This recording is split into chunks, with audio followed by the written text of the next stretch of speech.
This is my portal. This is my portal. This is my portal. This is my portal. This is my portal. This is my portal. This is my portal. This is my portal. We all have same portal, that is Economics portal. Assalamualaikum and a very good evening to all of you. Today I will present my finding on sticky wage model. I am Maruf Mahmood. The outline of my presentation is model of aggregate supply, introduction of sticky wage model, the sticky wage model, effects, explanation, diagram, and the last equation of aggregate supply curve. Introduction to sticky wage model. Country में wages की बहुत सारी different reason होती हैं जिसको थोड़े अरसे में एडजस्ट करना बहुत ही मुश्किल है। इंडस्ट्री में अक्सर ऐसे नॉमिनल वेज आ जाते हैं जो हमारे लॉन्ग टर्म कॉन्ट्रैक्ट के साथ जाते हैं और हमारी एग्रीगेट कर्व जो है वो हमारी रिलेशनशिप बताती है प्राइस और आउटपुट के दरमियान। लॉन्ग टर्म में हमेशा वर्टिकल कर्व होती है और शॉर्ट रन में upward slope. Sticky wage model. The sticky wage model, the wage are strict because firm contracts with their labor and wage are strict for long term. They cannot change. इस sticky wage model में veg इसलिए strict होता है क्योंकि firm labour को साथ contract करती है। वेज लॉन्ग टर्म के लिए स्ट्रिक्ट रहते हैं, इसीलिए वो ज्यादा चेंज नहीं होते। The sticky wage model of upward slope shorter aggregate supply curve is based on labor market. कि हमारी जो aggregate supply curve की जो upward slope है वो हमारी labor market पर डिपेंड करती है। In many industries, short run wage are set by contracts. बहुत सारी ऐसी इंडस्ट्रीज है जिसमें शॉर्ट रन वेज जो है कॉन्ट्रैक्ट पर बेस करता है और उसी पर सेट होता है। When the economy change, the wage the worker receive cannot adjust immediately. कि जब हमारी इकोनॉमी चेंज होती है तो हमारे वर्कर्स हमारी वेज को जल्दी एडजस्ट नहीं कर पाते, उसके साथ नहीं सही बैठ पाते। When the economy condition change, they cannot be adjust readily. कि फौरन ही जब हमारी इकोनॉमी का पूरा वो इकोनॉमी चेंज होती है तो हमारी फर्म उसके साथ जल्दी एडजस्ट नहीं कर सकती और जल्दी कंडीशन सही नहीं होती। In industry there are formal as well as impact agreement. कि जैसे फॉर्मल होंगे वैसे इम्पैक्ट एग्रीमेंट भी होंगे इंडस्ट्री में। Effects. When nominal wage are fixed at the level and the price increases, the real wage of labor will increase. कि जब हमारा नॉमिनल वेज एक लेवल पर फिक्स हो जाता है तो प्राइस हमारी इंक्रीज होती है। जब प्राइस इंक्रीज होती है तो real veg labour automatically decrease हो जाती है। When real wage of labor will decrease, labor will become cheaper for the production.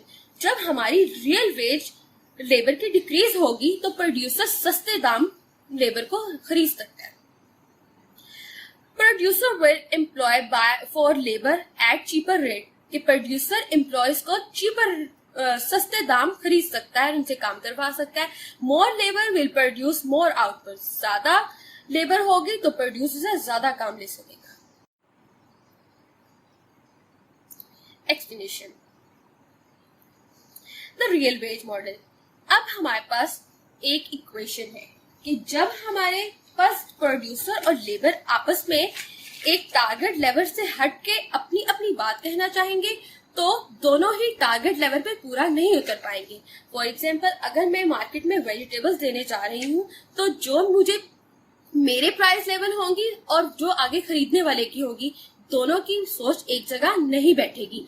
हमारी आपस में टारगेट लेवल की प्राइस पर बहस होती रहेगी और हम एक्चुअली अपना टारगेट लेवल रियल प्राइस को भूल के अपने अपने टारगेट लेवल को सेट करेंगे और जिसकी वजह से हमारी प्राइस लेवल नुकसानदेह होगी। Real wage is equal to target wage which is multiplied by expected price level or actual price level. हमारी actual price level expected price level से ग्रेटर होगी तो हमारी रियल वेज नॉमिनल वेज से smaller होगी और जब हमारी actual price level expected price level से स्मॉलर होगी तो रियल वेज हमारा नॉमिनल वेज से हायर होगा। मार्केट एक्स एक्सिस पे मैंने लेबर लिया है और वाई एक्सिस पे मैंने वेज रेट लिया है। वेज रेट और लेबर का इनवर्स रिलेशनशिप है। जैसे जैसे वेज रेट बढ़ता है उतना कम प्रोड्यूसर लेबर को एम्प्लॉय करता है। Demand for labour which states that labor of the level real wage rate more will be employed of the labor। वही बात आ गई कि इनवर्स रिलेशनशिप होगा और कम प्रोड्यूस लेबर करेगा और एम्प्लॉय ज्यादा होंगे।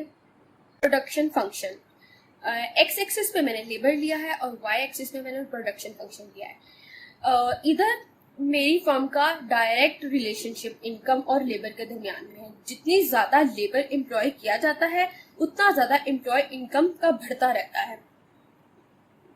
एक्स एक्सिस पे मैंने लेबर लिया हुआ है, वाई एक्सिस पे मैंने प्रोडक्शन फंक्शन लिया हुआ है। When we have the production function which show more employ of labor, more will be production good and services। ये जैसे जैसे मेरी एम्प्लॉयज ज्यादा होती जाएंगी और मेरी प्रोडक्शन अच्छी आती जाएगी। In aggregate supply curve model मैंने एक्स एक्सिस पर इनकम लिया है और वाई एक्सिस पर प्राइस लिया है। अब जैसे जैसे मेरी प्राइस ज्यादा होती जाएगी मेरी इनकम भी ज्यादा होती जाएगी। प्राइस और इनकम का डायरेक्ट रिलेशनशिप है कि जैसे जैसे प्रोड्यूसर की प्रोडक्शन की प्राइस ज्यादा होती जाएगी वैसे वैसे उसकी इनकम भी बढ़ती जाएगी। एट पी पॉइंट के जैसे मेरी प्रोडक्शन ज्यादा हुई है मेरी इनकम भी ज्यादा होगी फ्रॉम वाई एक्सिस और मेरे पास एक पॉइंट आ गया ई।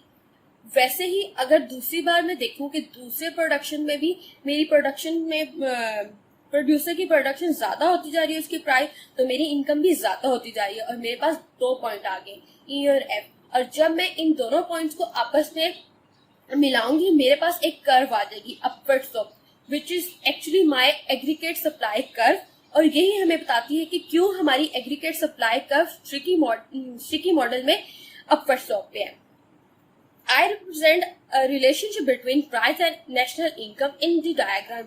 I show that all the high price in national income also increases for initial level by joining point E and F. We got a upward slope, which is aggregate supply slope. Equation of aggregate supply curve. The aggregate supply curve can be expressed by the following equation. Here y is equal to y plus a p minus p e.